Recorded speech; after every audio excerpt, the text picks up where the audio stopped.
OKFM 101.7. Honorable Alhaji Inusah Fuseini, former MP for Tamale Central. Why am Renimuni na yeneno entwetwe enkomo. Alhaji, dija Inusah mechiao. Mejo so na come to say. Boko na wo e. Me ho ya.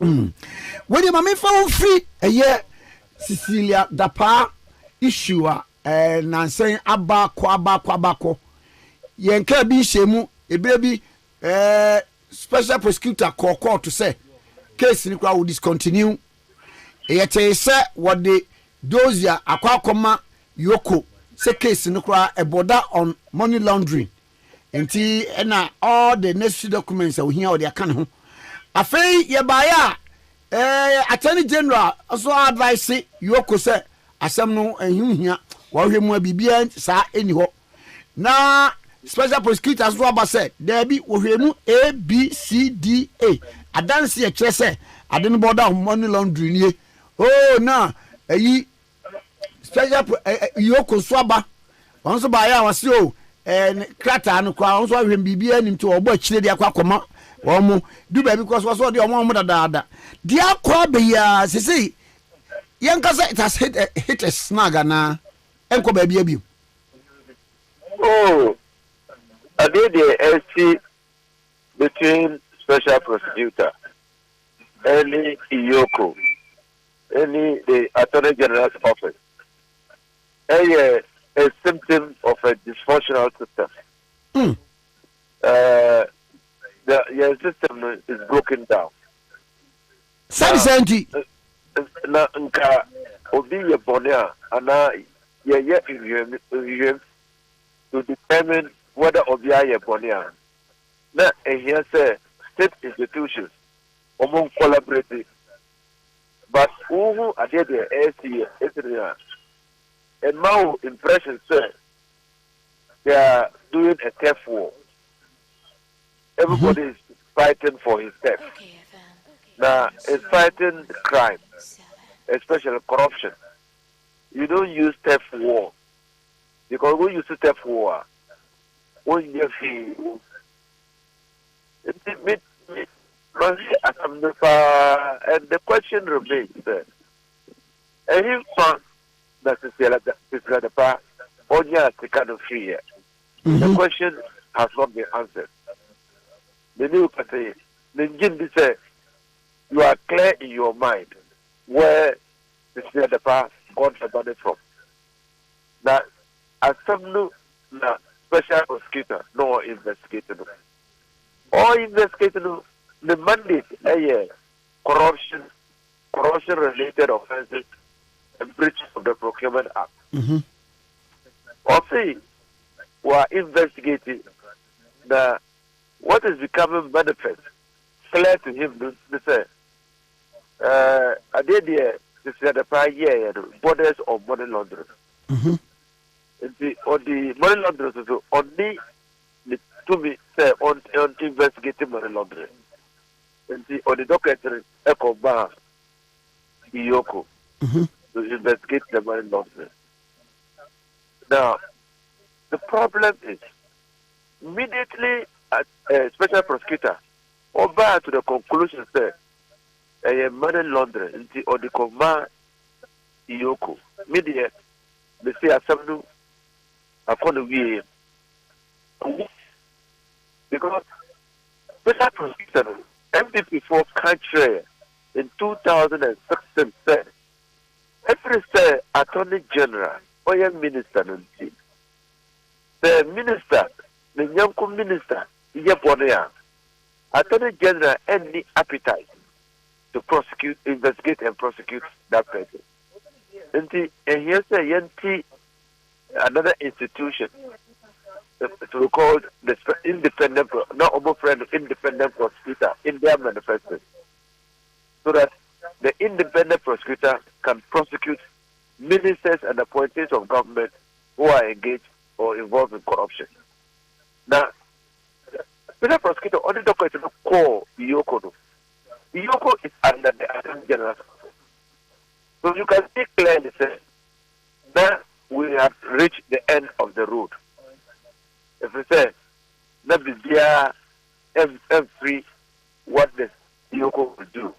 So that was my position. And you know what I say, Attorney General, actually say, case EOCO. And there's no case against the fact. It's EOCO, it's not EOCO, and investigate it. I'm not surprised. Now, you say you need law be in Ghana a prohibited will be say more first come with fee. No, yes, you investigate said you can want to fee. That's not the issue. But the source of the money. The source of the money. I mean, special prosecutor, omni penny din komono, lawyer Sameda or say. Baby, our chair say a process from Ninia Bear maybe funeral. And then you correct. Baby, our chair say a business transaction, no business, not cry our chair say a business transaction, or no. And then no, it turn out to say, Sa company, no, the company now. It will be a man I did, ama Yoko for him near the idea. Well, I did the Emma EOCO couldn't say. EOCO is under the Attorney General's office. Attorney General of the yet investigated the bar. Into Omwa Emma EOCO for an investigated the bar. Okay, letter dear. Oma opinion na na kufado echiro ye edima. I shall love letter no. Shall love letter no. Okay, ade de na kufado kan ye. O say on the our GDA say at the end of the day, the file will be vindicated. Now, yeah, president, now appointee, IDC Kapum, Agunuchi, and then they are investigating the source of the money. One country kind of for where the money is coming from. We see what GDA said, the file will be cleared.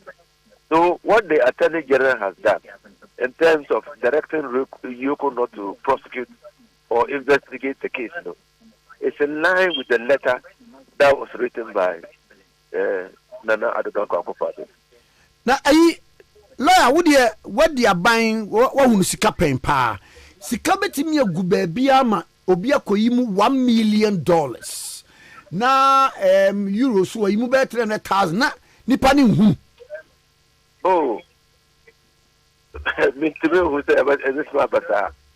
I mean, first of all, Sani for Chrono, for instance, in the case of the or Minister of State, no, Minister of State. Minister of State, you know, Article 2864, which regulates property and assets of a Minister of State, as declared at the time of taking office. And the law no say, Article 2864 states, say you home you cap and property with a minister or public officer, which money or asset was not declared at the time that the minister was taking office. It will be presumed that that minister and that public officer acquired the property in contravention of the Constitution. You see, the burden of proving the source of the money is with the public officer, in this case, the Minister of State, the Department. You see, what the main I did the Emma Attorney General say the special prosecutor will find evidence there or get there the Amma EOCO. So EOCO cannot investigate the matter. What me who so the Attorney General Emma no cancer. So clearly everybody in this country, or most people in this country, are left wondering, even the SC at all, what is happening. I see. So far, said you see who is in respect of Sisadapa case, you know, Senka a bit more basic counselor. Sena Kabe cancer woman. Oh, first of all, for your public officer, the first thing after getting that property, you have to go to the Auditor General's office and take the declaration. At the time that OG officer, they should declare all the money, the sources, and assets and liabilities, did she declare? Or declare that the kind of part of it, and that's the first thing as a public officer. And yes, we so see or Juma or company tax evasion a crime. And see or be Juma no one to taxa, no the cano eco good fear. That is money laundering arising out of tax evasion. Because money laundering is a process from an unlawful activity. To fail to pay tax when you are to pay tax is a unlawful activity. It is a when you cut through data is money laundering. So now it be so. Nti inka EOCO omun throw emma ade GRA say we are investigating the sources of money from so we want to know whether the person under investigation tax their OTR every year. That will give you an indication of the profitability of the work they are all year. We have not seen that. Eti mama kasa oba very open sa case na odika. It's a tried law. Time does not run against the commission of a crime. And see, the NDC party and His Excellency John Dramani Mahama is convinced that there could be some element of crime in the money that was found with the other part.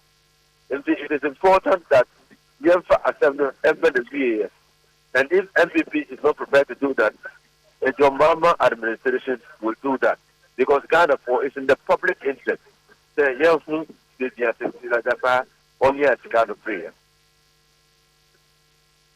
I see. Now, Mamimre, Enra, Richard, the last guy, one Dr. Amanda Odoi, issue I'm the court Supreme Court application. I'm the court, one say 2 motions about to seeking to amend the release, almost seeking that interlocutory injunction. And then second one, so almost leave of the court to file supplementary affidavits in support of the injunction. Now, I must say, what court to say, one go be for crying him that one more a better returning date in Ukraine. Say what to win more, and also know your thoughts on that. It's normal court practices, and young one, because the plaintiffs, almost fairly. Case at the Supreme Court, in the release, actual release, in the way that, in the view of the second defendant and the Speaker of Parliament, or say the culture of release is wrong. And the lawyer raise objection to the way the release was couched, and so to speak. That release. And see, yes, I'm under order any the last guy. Almost so, lawyer say, Wednesday, said you're sorry, and you see, in the affidavit was scandalous. And see, that word was so on frame. The Supreme Court, something and so almost filed 2 motions. One leave to amend, and then 2 to file a supplementary affidavit because they were out of time. So almost here leave. Now, so the Supreme Court every assembly and the counsel for the second defendant, Speaker of Parliament, on ye that words here, plaintiffs no complaint of and free the affidavit to me. Now, Omuma leave to the applicants counsel, and the lawyer said, Omu to be filing almost supplementary affidavit, and then a motion to amend. Omu leave to amend their motion. And the Ebasano, you need time because Omu amend there, Omu file it, Omu file it will be served on the parties.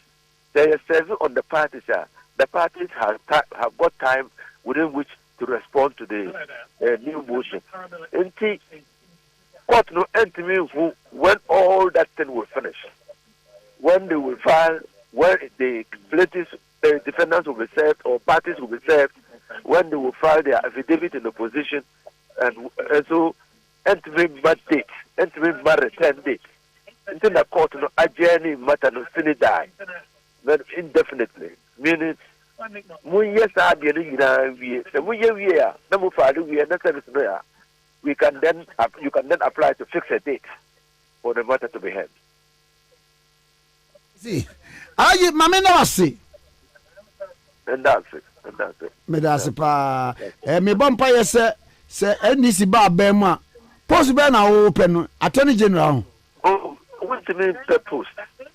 Opinion ankasa no determine like enkwofo no cho na no wo chama e say dinka ti o say enkwofo no che no chess game say two aba opinion a you see under the Kuna name to make sure that your expectations no you realize it. Okay, into a chess game into opinion no over selecting the crowd there over put in positions to be able to realize the aspirations and the promises made to Ghanaians. Okay. Konunkwano ultimately determine where to put everything.